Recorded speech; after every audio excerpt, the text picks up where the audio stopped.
време на император Юлиан Отстъпник се явява на архиепископа на Константинопол на сън, за да му яви нещо,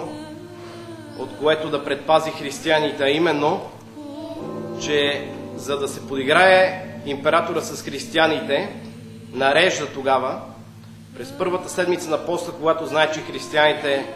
са най-стриктни в подготовката за светлия празник на Възкресението,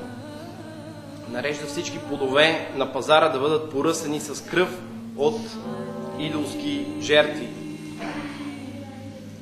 Именно това открива свети великомъченик Теодор Тирон на архиепископа на Константинопол и дава и за ръката, за да може да спазят поста, да си варят жито смесено с мед, това нещо се нарича коливо, така да се хранят и да успеят чисто да спазят поста. Затова първата събота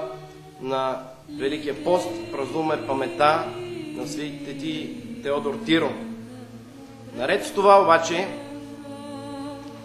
мнозина от нас, които са се готвили, на този ден очакват нещо повече, а именно чрез приемането на светото причастие, след като са се изповядали,